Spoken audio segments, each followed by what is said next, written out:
the best to do it. He is a very, very excellent jungler, and it's going to be really, really hard to try to find any weaknesses there, despite the fact that anyone's Legend have shown quite a few weaknesses. But if Milky Way can get the job done here, the worst part is, Kman, I don't even know if you would give in Milky Way any credit. I think everybody would just say AL's broken. Unfortunately, that might be the narrative. Yeah, right now is that AL is they have to win here today. I don't think there's anything else to say. This is their get right series. You know, for all the people out there that want to kind of use that phrase a lot, this is the one you have to win, where if there was ever a time to draw FPX on the schedule, it's right now when this team is in a funk, so you can get that mojo back, and they're going to do it by locking in the Trundle first here. This has been very successful for quite a few teams in the LPL in particular, but it leaves up the Yunara, which will be the first pick for JiaQi alongside the Rumble. A lot of power picks flying off the board here. Yeah, really, really good picks. Now, the issue here is that, you know, Trundle's just going to run at you, right? You need to have some setup at least to make things all right for him and, you know, be able to make some creative uses of that pillar so nobody can really get away. I think Ornn does that pretty well. And for FPX, just don't pick a tank. Whatever you do, don't give this Trundle any extra power. Don't do it.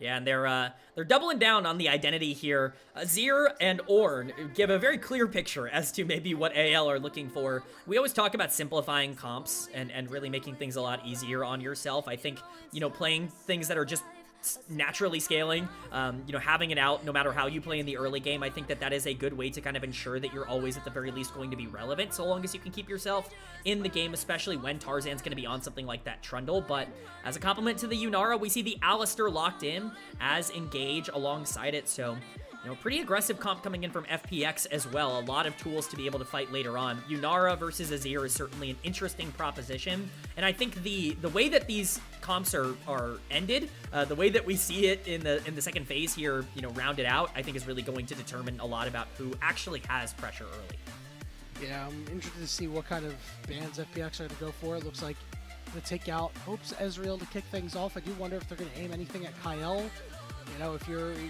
really good Renatas can play really well into Alistar with the handshakes, and you know, the hostile takeover on a Yunara will rip a team apart.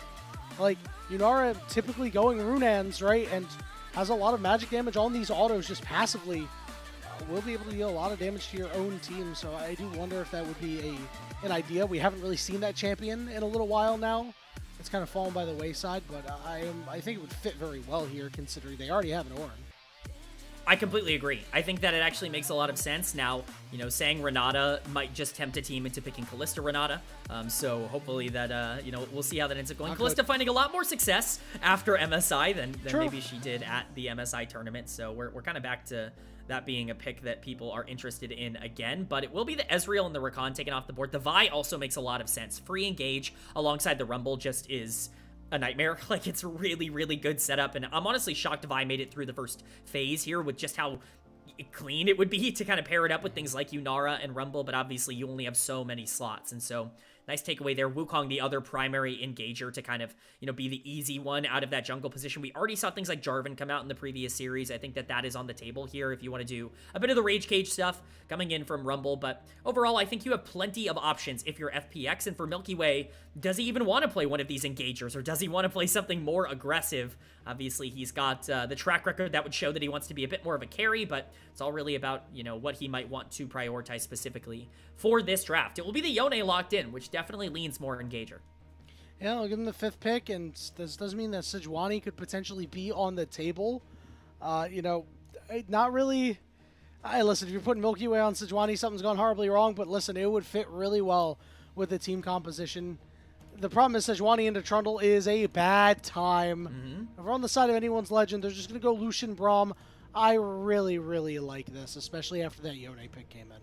This is a very strong bot lane duo to close out this draft. Lucian's going to be in a really strong spot early into Yunara, and this Braum is massive this game. He actually shuts down so much of the aggression that FPX want to go for, whether it be Yone, whether it be Alistar, who Braum naturally is very good into as well.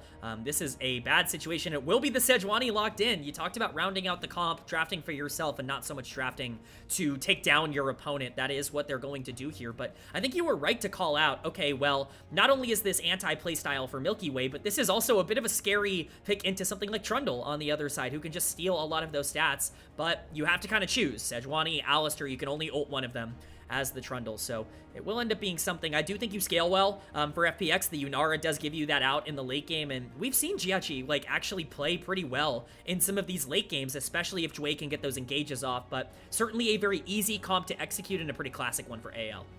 Yeah, the only thing that I am worried about is getting Tarzan going. You don't really have too much of a way to do that. Braum, you know, not one of those champions that's like, oh, I'm going to lock you down. It is, if I tag you with an auto attack, we might stun you. If I tag you with a Q, it's pretty likely.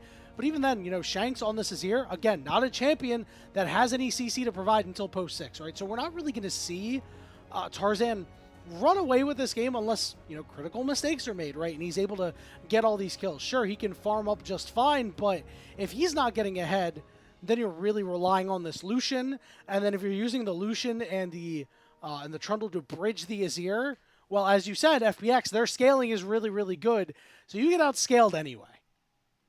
Yeah, it can be very scary in that instance. Ironically enough, I think that there is something to be gained on the top side of the map here if the Rumble ends up overextending, but we'll have to see where they end up putting their priorities in this game as we see the player graphics flash up on the stage, and this is a big one for both of these teams, much bigger than we anticipated. Yeah, we never expected AL and FPX to be like, this is a big match for AL. Because you go 3 and 4, at least salvage something. It'll be very important. You get on to Summoner's Rift for game 1 of the last best of 3 of the day.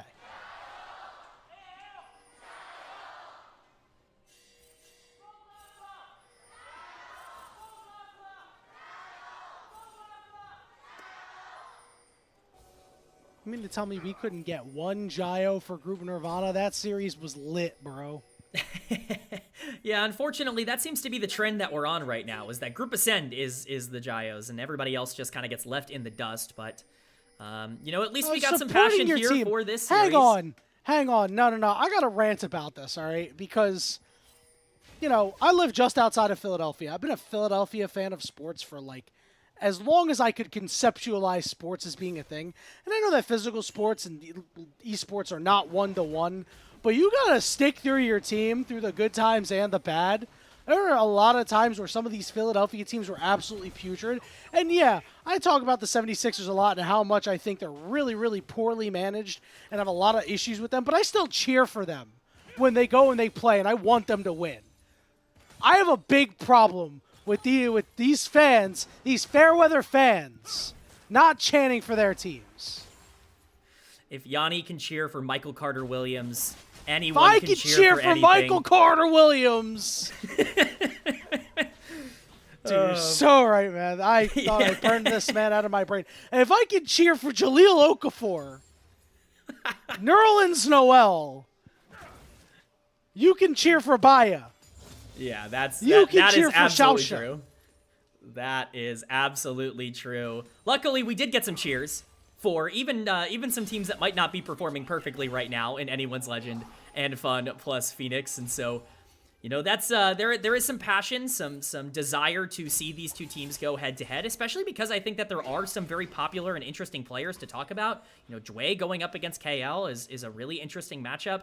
Yeah. You know, Milky Way going up against Tarzan, something we would have been really excited about even just last year. So run, Milkman, Tarzan already run. making his presence known. Run, Milkman. The Shanks taking the bad end of a trade, but he is ranged into melee, so he will have some sort of priority. Yeah, and Milky Way continuing just to get completely pressured out here.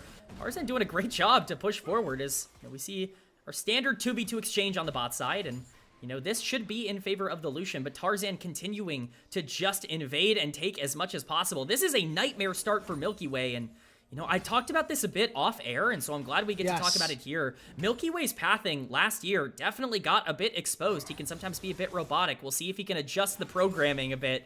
Perhaps look at the top side here and maybe, you know, react. But clearly Tarzan has seen something on the tape that a lot of other teams have seen and is taking advantage of Milky Way.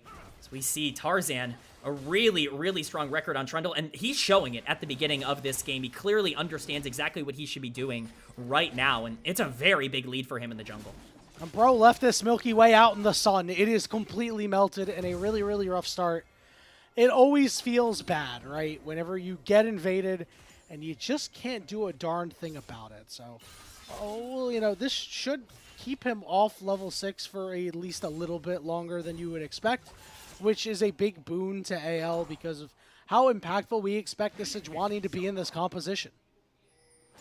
Yeah, I mean, the Sedge matters a lot in terms of how this game ends up continuing to go. Yeah, this is your big pick, and you put the player that you just brought in to kind of save your split, quite frankly, on it. And, you know, at least in the early game, not quite going perfectly, although Milky Way's not out of it by any stretch of the imagination. We've seen worse starts go better for other players. It's all just about how he reacts from this point. Shanks pushing Kael under tower. This is how you can expect the first part of this laning phase to go. The moment Kael hits 6 and starts to get some items under him, this becomes a lot more manageable for the Yone, of course, but at least for now, Shanks using that range advantage to its absolute fullest. Dragon spawning in 5 seconds. It will be Chem as the first dragon, so no Chem soul this game, certainly worth noting.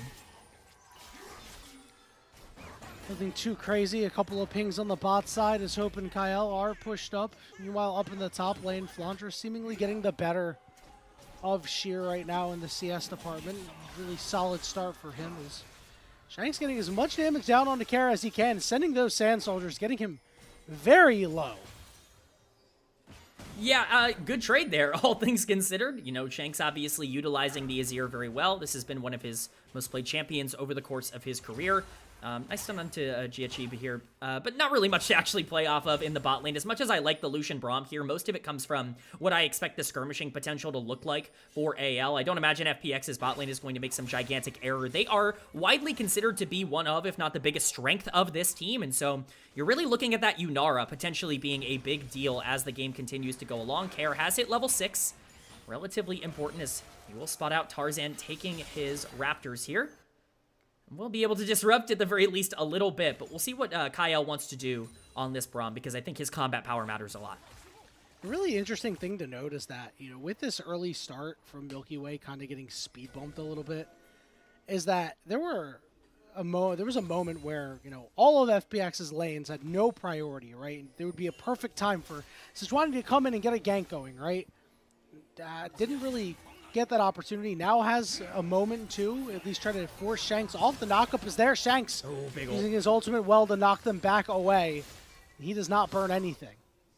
Really nice buffer there from Shanks. You have to time that, you know, about the right time. It's a little bit lenient in terms of how things go, but overall it's really well done, and that leads to AL having enough pressure to take this dragon. They were likely going to take it anyways, but they don't really have to sacrifice anything. It's just ult for ult in the mid lane, so nice play for anyone's Legend to generate a small lead, and you're looking at leads in most lanes. You're seeing the Lucian generate an advantage, the Azir generate an advantage. Even top lane is neutral, which is definitely in favor of the Ornn. So you feel pretty good about the game state right now for AL. It's all really just about where the rotations come in for FPX and whether they want to try to pressure elsewhere. And one thing to note, take a look. Milky Way has teleport right now. He took Spellbook on Sejuani here.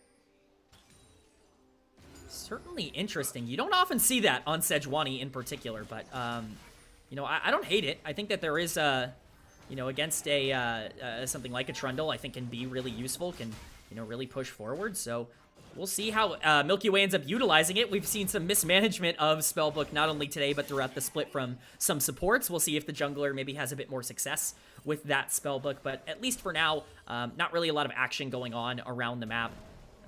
Specifically what I'm going to be looking for, obviously, when the Grub spawn in 10 seconds, is just how much FPX want to invest in that, because right now, they have sent the Yunara to the top side, and it looks like both Trundle and Azir are going to be making their way there. So do they want to try and contest this down gold and, you know, without Yone ultimate, without, you know, things like that available, or are they going to be more willing to, you know, potentially try and do something else? We will see. Okay, so Yunara, 9-9, a perfectly balanced as all things should be. JiaQi looking to be the 10th winner on Yunara. These Grubs being taken down pretty immediately. FPX looking to make their way in here. Milky Way trying to force in. There'll be 2 Grubs going the way of anyone's Legend. Calling coming down. Trying to get a little bit of chip damage. Call the Forge God ready to go. Looking to hit multiple members and does. All 3 Grubs secured by AL as they look to win the rest of the fight. But Tarzan dies in the pit. And FPX are winning this fight. Flandre with a big knockup, but Hope ain't there. Shanks ain't there. And down goes Flandre too. It's a 4-0 for FPX. It's 3 kills for JiaQi. massive for JiaQi moving forward. This is a huge, huge turning point in the game. Yes, AL are able to get all 3 of the Grubs, but with 3 kills going over to the Yunara, this game becomes significantly more difficult to play out moving forward for AL. The one thing that could not happen just happened, and this has been something that FPX has actually been really good at, is these Grubs fights early on in games, despite the fact that they've not been able to win a lot of games in general. We see the big knock-up coming in from Kael on the Yone here, and that really sets everything up. Tarzan kind of sacrifices his life in order to get those Grubs, and at this point, Shanks is already so low. JiaQi just is able to free hit, and you know, once things are falling, it's a snowball. It gets out of control, and you do not want Yunara to snowball out of control, and that's what we're seeing. Yes, she has no sums, and I think that is worth noting, you know, for a potential future play, but really, really big turning point there in the game if you can get this Yunara in a great spot. And there was a bit of a nombo. Shanks with the Emperor's Divide knocking multiple members up, while Kael's Glacial Fissure hit them as they were in midair, so they did not get pushed any further. And they landed right where they were on the knockup. Very brutal. Very, very brutal stuff there. Something that you just kind of have to live with. You know, hard to coordinate that, but certainly not what you were looking for.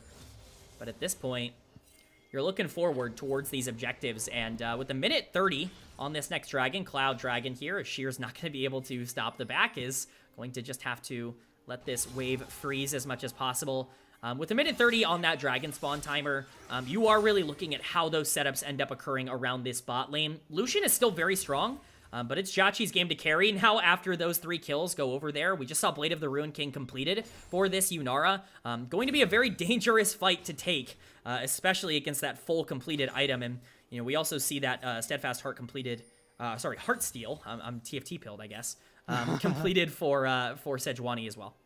Yeah, how did that game against our producer Rare Adam go? I know you played against him very recently. I did finish above Rare Adam. Unfortunately, it was only a 4th, so you know, I can't take a crazy amount of credit.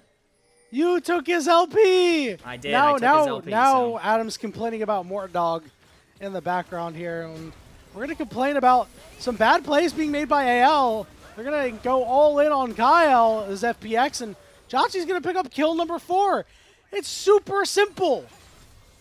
Yeah, as it turns out, when you pick a hyper carry, you just Let's get the kills. Oh, Hope! No way. What are we doing? JiaQi has transcended himself and has forced away Hope. He at least gets to hang on to the flash, but Kman, what is up with AL? This is not the AL that we know.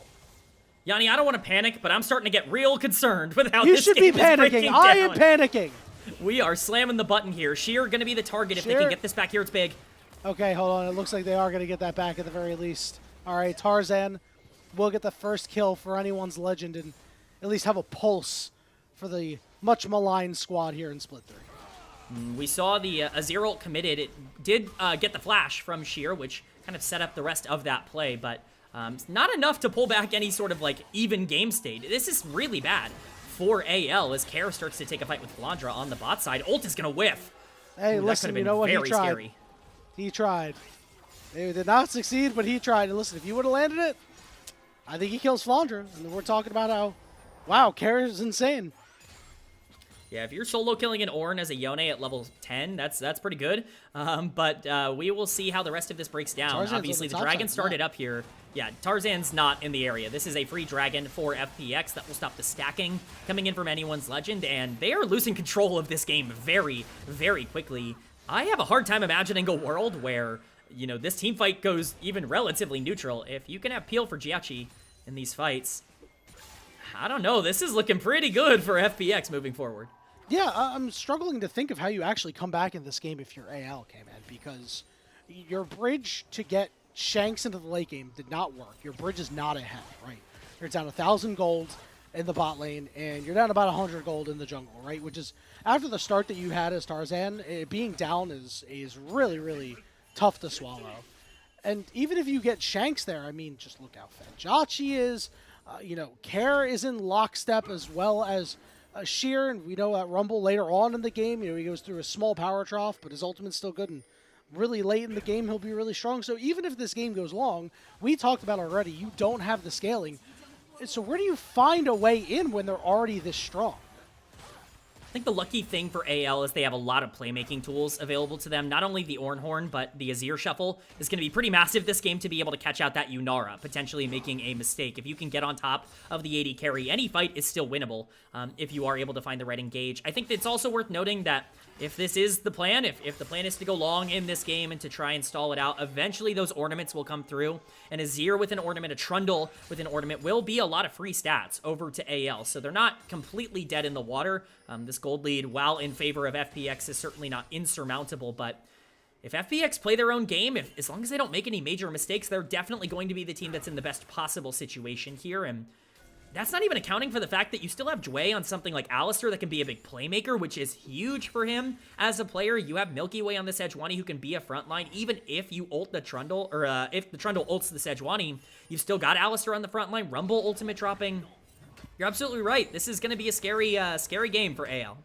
Yeah, and the one stat, well, during this last sequence where some wards were getting cleared, just one plate apiece for both of these clubs, right?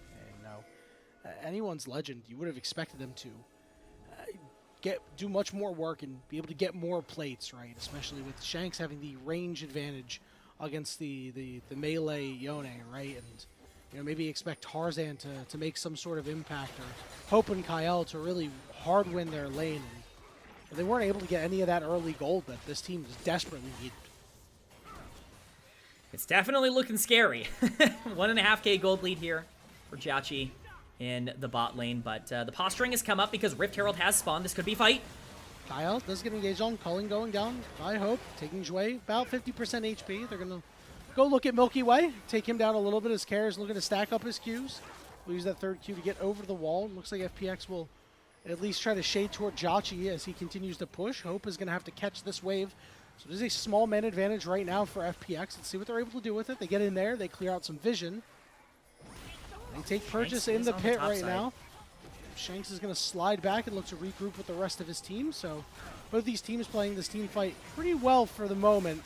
Kael going to take a lot of damage on the way back. All the Forge God coming in. Not going to land on anybody.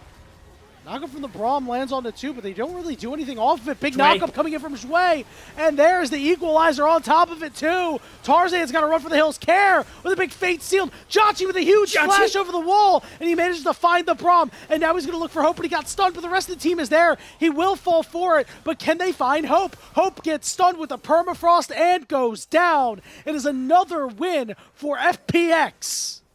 Still a very big win for FPX. It is a shutdown going over to Hope, so there is something going at least the way of AL. That's not always been the case in these fights, but FPX is completely dominating the game and these fights right now as they are just executing better. Their setup was incredibly strong. It was really hard to find a way for Trundle to be able to get in. Once that Ornhorn goes wide, once that ult ends up not landing on anyone, a lot of your engage tools end up falling flat. Really, at this point, it's just the Shuriman Shuffle. There's no easy way to get in here, and as we can see, Braum ends up stunning up, JiaQi and Kaer as much as possible, but Jwei with a gorgeous flash in. The equalizer ends up dropping, and all the damage coming down on Tarzan, onto, even Kael, like, down on the bot side. It's all answered by a really nice flash from JiaQi to avoid the Azir ultimate. Now, he does have to pay his life for this, which is not ideal. Again, giving that shutdown over to Hope, but this could have been worse, and you know what? FPX is in a great spot. More kills going over to the Yunara. 5, 1, and 3 at 17 minutes here. 2 completed items for that champ. It just gets worse for AL. Yeah, and you secured the Herald, and guess what? You're going to give all that gold over to Kaer. You see Shanks and Kael trying to do what they can up on the top side, but Shanks in particular has had a really rough Azir game so far. He's, used 3 Emperor's Divides, 1 defensively in the mid lane. He missed one that was in a picture-in-picture against Sheer, and then the one in that fight that JiaQi completely outplayed him. I mean, this guy is feeling it right now, and we're going to lose a bot tier 2 on top of it too, so a huge injection of gold going over to Kaer. Yeah, the tier 2 going down is massive for FPX. It opens up the map so much, and with Dragon spawning right now, this is a free second Dragon for FPX. They have full control of the map. We do see some pings coming down. There's no way AL want to contest this, but they might try. I think you're in the stage where you might have to, but it looks like they're not going to. They're going to get the Rumble teleport out, so FPX will get their second Dragon of the game. There's just nothing that AL can do right now. Yeah, it would have been very, very aggressive to try and contest that. you are almost never going to be able to win that fight if you do end up getting in there. So AL wisely, I think, at least allowing the Dragon to go over. As bad as this situation is, it only gets worse if you start playing desperate. So we'll need to see them continue to keep their wits about them. But we are seeing some Yunara success. That, at the very least, I can continue to push forward. You know, the ups and downs of that champion are very clear. We have not exactly seen her dominate, but we have seen her be incredibly successful, and she is set up to really dominate this game going forward. JiaQi's in a great spot on the Yunara, hitting that level 11 and, you know, potentially being the #1 champion in this game to watch. So what you're telling me is because of the law of averages and how averages work, JiaQi and FPX are going to win this game. It's a foregone conclusion. It's the exact same way that we thought that, yeah, I mean, of course, Ultra Prime won the previous series. Xiaoxia didn't die, yeah, true. You know, more than 2 times. It's the exact same, so right. You know, principles, so we're all familiar with it. You know, JiaQi is going to carry the game, and it's impossible to lose at this point. Yeah. And, you know, if that is the case, this is really bad for AL, not only because you're losing, but most of AL's wins have come on blue side in Split 3. They've earned the blue side merchant moniker, right? And, like, they did not get any against IG, obviously, and these were not great versus top esports, but, I mean, you know, that's where most of your wins have come from. And you are no longer winning on that side. Stay with me here. This means that you're not winning a lot. And what you just said, that's a problem. that actually ends up in it not being very good. Not winning is not good, as it turns out. So, you know, AL really needs to start picking up the pace. As much as I think this game is a really tough spot for AL, nothing is unwinnable, especially against teams in the LPL where all of this action can happen at any moment, and especially when so much of the gold is on one member of the enemy team. You can find a miracle situation, that can be it. But they're going to look for it here starting the Otacon. Yeah, we're going to shotgun an Otacon. Teleport coming in from Kara as AL are going to pull out. Kara is stuck in the back of the pit right now. Doesn't have a flash up either. Ult out. Will have to ult out. Yeah, good call out there. So the Otacon is still aggroed right now. It looks like both sides will pull off and allow them to reset. Anyone's legend will head to the mid lane to try to take that tier 1 turret. Yeah, when Kara has to blow ultimate there, I think they're just like, well, we don't have to take this. Like, we don't need to try and flip this if we're FPX. We're in a good spot. But AL, good transition into the mid lane here as they're able to take that mid tier 1. A pretty smart play, small advantage here, small victory, I guess, for AL, all things considered. But, you know, it's just one of the many things they're going to have to do to get themselves back into this game. They don't need one of those plays. They're going to need quite a lot of them. So JiaQi going to be able to catch this wave. But at this point, you're still looking at these major objectives. Otacon, of course, is up on the map. But 2 minutes from now, it's going to be Mountain Dragon. That will be sole point for FPX. I imagine they're going to want to prioritize that pretty heavily. And especially with that being on the bottom side, you know, we could potentially see a lot of that Otacon pressure go wide, at least right now. You know, we'll see what AL want to do. Maybe they want to try and force a trade. Wouldn't be the craziest thing in the world, but it's all really about making a decision in the moment. Yeah, and there's not going to be too many more opportunities for them to do something like they just did, right? Where you pull a teleport from a solo laner and you go and you're able to get a turret off of it. That's a great way to get back into the game a little bit, get some gold. We are going to see Shanks teleport over to the top side. Kara has to snap back. So AL, once again, have purchase up on this top side on this Otacon. There is a ward on it, though. So FPX is well aware and is working with good information, but that ward's going to get cleared out. It got hit a couple of times. So they do know that this is being done. Sheer does have teleport available if he wants in. Kara still cut off. His flash is available. 5,000 HP, 4,000 HP as this Otacon begins to tick lower. Kara going to trade on to Shanks very well, get good damage in. Here we go, looking for a steal. Who's going to get it? It's Yunara that secures it. And it's going to be Jwei up in the front, taking a lot of damage. Call the Forge God, going to land onto 2 as Tarzan wants in. We're going to do damage to Kara. Kara able to get out. Milky Way looking like ex-Smithy there, not quite landing the ultimate, but here it go. The fire's burning. Kara with the fate sealed, and they turn it around. Sheer and Kara take over. FPX say game over. They ace AL. Well, if we thought it was bad for anyone's legend before that fight, it is catastrophic after that fight. Really well played by FPX for a majority of that time. Milky Way's ult ends up going completely wide. Great shout out on the Smithy call there, but really the ceiling, their fate was sealed, I would say, by that Yone ultimate. I think that that is a fair way to call out what ended up happening there. Kael looking really solid. Shanks ends up delivering the final kill to FPX as well. But as this goes lower, I'm trying to see how this ends up going over to Yunara. It's just, the smite comes in a little bit early. The bounce comes in at 36 HP and ends up picking up the Otacon, and Jwei with a really nice flash to be able to stay alive. We'll see why that's important a little bit later, but Kael doing a good job to try and keep them at bay. Unfortunately, Milky Way's ult goes wide, but when Flandre is engaged, does not connect. Kael sees the angle to combo the knockup, and unfortunately both Tarzan and Kael are in a terrible spot. Shanks unfortunately delivering the rest of the team to his AD carry as he dies, and it is a disaster for anyone's legend. Wow, indeed. And yeah, you know, finally Shanks got an ultimate that hit multiple people that did good damage. The fight was just over, and if you take a look at the damage charts, you know, Shanks had a long time in that fight, did a lot of damage, still got out damaged by Yunara, who is now 6-1-7 and inching closer to that 9.8 mark, I believe it was. Yep. Yeah, these things are not looking good for anyone's legend. They haven't been looking good since that Grub fight. A play here or there that has really been like, oh yes, this is the AL of Split 2, right? This was the team that went to MSI and performed very admirably and took Gen G to 5 games and took T1 to 5 games. And then you take a look at the rest of this and you're like, are we sure we didn't leave Group Nirvana for the evening? I think the most concerning thing for me for AL right now is look at the minimap. Do you see a blue ward? Like, there's one control ward on the map. Everything else is red. Everything else is illuminated. Kael is pushing down on the bot side. He has teleport available. He's completely unmatched right now. AL is trying to posture over tempo, but right now they can't force anything. They're going to try, though, but Kael might just be walking into death. Okay, Shanks trying to get in there. He's going to find JiaQi, but Kael's showing up to the party. He's going to try to deal with Shanks directly in front of him, knocks up Tarzan, and they're going to find him too. Fate sealed, not going to catch Hope, though. So it is going to be a 2-for-1 in favor of FPX.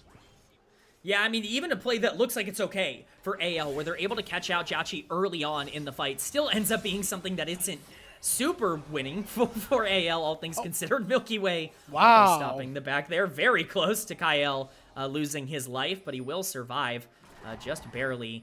But even with a dent in the gold lead, we're still looking at an 8K gold lead for FPX. More than enough to be able to push this advantage. And with Baron having spawned over the past minute, they should still be in a pretty solid spot. Again, no care for this fight. He ends up teleporting to the tower instead of to the ward. Certainly a choice. I don't think it's the wrong one, but Shanks dashing in and being able to land the shuffle onto JiaQi. That's big, because with the Yunara out of the fight, it's still playable. Kael showing up, though, completely changes the dichotomy. It's no longer just Yunara that you have to deal with on this comp. The gold has started to trickle to everyone else, and Kael has more than enough to be able to pull at least a couple of kills back. But it's still the map pressure that needs to be established, you know, for FPX to control this area, and it looks like Baron's going to be their target. Yeah, and, you know, while that play is all well and good, and you go and you take out JiaQi, he had no summoners, and you invested Shanks Flash for that. Dragon is in 2 minutes. That would be an FPX Mountain Soul. A Baron fight could happen at any moment. And that means that the burden of execution, speaking of Baron fights, as they FPX just rip it, the burden of execution is on Shanks. He must come up huge. But guess what? This Baron is gone. Tarzan cannot get in. Secured by FPX. Kael looking to end this game as they're going to be able to find Tarzan, and now they're going to look for more. Sheer looking to heat up and deal some more damage. He's going to target out Hope with the taser. Fade Seal not going to land on anybody, but Shanks is going to knock Milky Way over the wall and have to deal with JiaQi. Meanwhile, Sheer is taking out Hope, and down goes Shanks. Down goes Flandre. Teleport from Milky Way just to get a little bit closer, and FPX are going to push down and win Game 1. Yanni, it was not even close. It was a destruction of anyone's legend in game number 1 by FPX. They were better early. They were better in the mid game. They were better late. Every part of this going in favor of the Phoenix. And if we had concerns about AL, those have been compounded. And if we had some excitement about FPX, we might have just seen even more. Death timers are getting a little bit low here. We'll see it's AL can make this interesting. It's over. Yep. See you later. FPX 21-3. An absolute decimation of anyone's legend who are looking like nobody's legend right now, Kman. Ooh, anybody but me's legend. As I think it's fair to say. It's not working out for them right now. This team is in free fall in terms of where their standings are out. But man, what a win for FPX. As much as I'd love to sit here and be like, oh, you know, we got to talk about AL being bad, I want to give a lot of credit to FPX for actually they played just so well. outplaying them at every avenue. Kael looked so good that game. Like, we had been, you know, there was a lot of talk in their last matchup against WE that's like, man, if Kael could be consistent, like, he will play really, really well, and he'll be, like, you know, really good player. The franchise player for FPX actually starting to show up a little bit here. You know, I hate to say it, but, like, the problem is AL's trending toward a way that, you know, Kael does really well, and you'll be like, oh, it's just Shanks. So what do you mean just Shanks, bro? Like, this guy was doing very well at internationals. I mean, yeah, all credit to FPX. I mean, in every phase of the game, they won. They were better. Like, there's nothing to say. Like, there's not...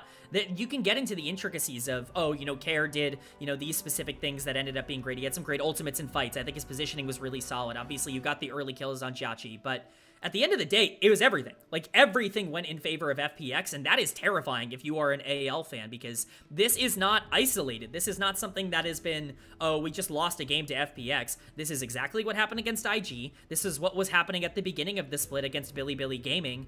This team is in some dire straits right now, and if you're losing to the 1-5 FunPlus Phoenix, who just kind of got beaten up on by Team WE, yeah, you're starting to get concerned. Yeah, you're cooked, bro. Like, I don't know. I don't really know what to tell you. Because, you know, if FPX, they take the win here, they go to 2-5, AL falls to 2-5, like, forget any hopes of top 2. You're not even getting top 4 at that point. Like, you're in the jackpot. Like, you got to just try and find a way through the play-ins, right? And I mean, this was really rough to watch. And, you know, like, as somebody who went to MSI, who cheered on anyone's legend, who were, like, very, very morose and down when they finally got eliminated, this hurts. This hurts to watch. This is not the team that I spent very good lung capacity on in Vancouver. And it's very disappointing. I get it. I was right there with you cheering for AL at MSI, and unfortunately it didn't end up, you know, really working out for them at MSI, and right now it's going even worse. Like, I think they played great at that tournament. And the scary thing is, and I've seen some people saying this, like, online throughout all of this split, you know, on various social media sites, like, oh, one split wonders, right? Like, this idea of AL, you know, they just were good in spring and that it's actually kind of a mirage. We've seen this with other teams in other regions, but let's not pretend like this wasn't a team that made finals in winter, that they didn't immediately come out and were, you know, consistently a top 1, top 2 team in the regular season and then beat up everybody in the playoffs. Never really looked all that tested, looked good at MSI. This is the first time all year that this team has shown weakness that is consistent in any real large, you know, capacity, but the weakness is strong. I know that the team has come out and talked a bit about how they feel like they have a bad meta read right now. I don't even think this draft is unplayable. I think they just got diffed. Like, and that's the bigger concern for me. Yeah, I mean, just look at that play as an example. I mean, Shanks just ulted absolutely nothing. I mean, yes, I understand that we see the Unara go over the wall, but I mean, you have to hit some of these. You have to be able to anticipate that there's something like that could happen. And I mean, this fight looked very awkward at first, and you thought for a second, hey, maybe AL win this, but, like, where is Flandre? Flandre's over in BFE, as I like to call it. And, you know, AL was just so split that it allowed FPX to get out, and then Flandre said, all right, guys, I'm going in. So it's like, all right, we're going to go and fight. And you just allow FPX to, like, regroup and just win here. This team is still so good at punishing mistakes. I don't think FPX actually made too many mistakes this game, but they are making so many of their own. It is a cacophony of errors coming out constantly from anyone's legend. Uncharacteristic errors that we have not seen from them in 2025 that are rearing their ugly head, and it couldn't come at a worse time, Kman. I think you were right on the Flandre thing. I counted 3 Ornn ultimates that hit 0 people. That just completely whiffed. That were not effective in any capacity, that, you know, did not impact things. Also, want to give a big shout out to Sheer. What a Rumble ultimate in this final fight. Sheer played a great game. Equalizer. Yeah, Sheer really, played a great really great game. Stuff from him there as well. So it was the whole team, man. Like, it was just... It's the whole team! It's the whole Jason Kelsey team! would say. Yes. ridiculous. You know, yeah. I mean, who? All right. So if it's the whole team, who do you give the MVP to? I mean, come on. It's kind of got to be JiaQi, right? Like, it's got to be this Yudara. Yeah, maybe. Okay, what if? All right, so what if you gave away like MVP shares? Like, what percentage of this MVP would you give to JiaQi? Because I think it's an MVP that is worthwhile to go to the whole team. Yeah, I agree. I think it'd be fair to give. I don't know how generous we want to be here to everyone. I think it'd be fair to give 35 to 40% to JiaQi. That's what I was thinking, bro. Yeah. That's exactly what I was thinking. That's what Adam, our producer, was thinking. Yeah, this is the East Coast power that we bring to the table, all three of us. Yeah, 35% seems really good. If you want to give him 40, you could give him 40. Even if you want to give him 45, I could go with that. JiaQi's going to get your MVP. Absolutely nobody is shocked by that, except for maybe anyone's legend, because I'm sure they were expecting the MVP on their side. This guy had 100% kill participation. Wait a minute, hold on. Okay, maybe 35% is a little too low. Maybe we should have given him 50. I didn't know he had 100% KP. That is ridiculous. That is actually insane for him. 174% damage per gold. That's insane. This guy was that's video game numbers. Yeah, video game numbers. Very good point. He was almost 4K gold up, like, alone, like, by himself. This was disgusting. He was excellent throughout this game, and I think the thing that has really encouraged me with JiaQi in particular, like, specifically how he's played on FPX, is he is not a secondary piece for this team at all. He is willing to flash in. He is willing to step up. He is willing to play aggressive, and I think I really like that. We talked a bit about how him and Jwei have been strong as a duo. Jwei is also not scared to go out there and make plays, and you know what? I talked about this in the first series. I'll talk about this in every series that we cover. Sometimes in the LPL, it really is just about who makes the play, not so much what the play is, and that's what I really like about this FPX team. They're not afraid to make plays. Yep, not afraid at all, and they looked a lot more linked up than they have been in some of their past matches. Kman. With that, we're going to go ahead and take a short break. But before we do want to mention that we do have a sponsor. I want to give the sponsor a shout out, right? If you want to play like the pros in your own solo queue games, you can take the opportunity to learn directly from the pros themselves. Whatever your rank, the best way to start climbing now is to schedule a coaching session at prodiff.gg. You'll work one-on-one with an active or recent player in the NACL, ERLs, or LTA. He will teach you to play like a pro. Get personalized coaching from the pros today at prodiff.gg. Use code LPL10 at checkout to save 10% and support the LPL English broadcast. I'm going to be completely honest. I'm going to be using this myself because I'm playing in a couple of leagues upcoming, and I already, a couple of friends are on that coaching list that I would like to give them my money and also like to learn a lot because, man, I am sick of being hard stuck in Emerald. I want to be able to get back to Diamond, so I am definitely going to be utilizing prodiff.gg, using the code LPL10 specifically. Kman, what about you? Oh, absolutely. Yeah, no, Prodiff is an unbelievable product. I'm so happy that we got them as a sponsor here because just the fact that you can, get coaching live from, like, active pro players, like, what an amazing thing to be able to receive. And, obviously thanks to all the pros who are willing to donate their time for this. What a time to be alive, and what a time to take a break because FPX are up in the series 1-0, looking to make it a 2-0 shutout. We'll see you soon.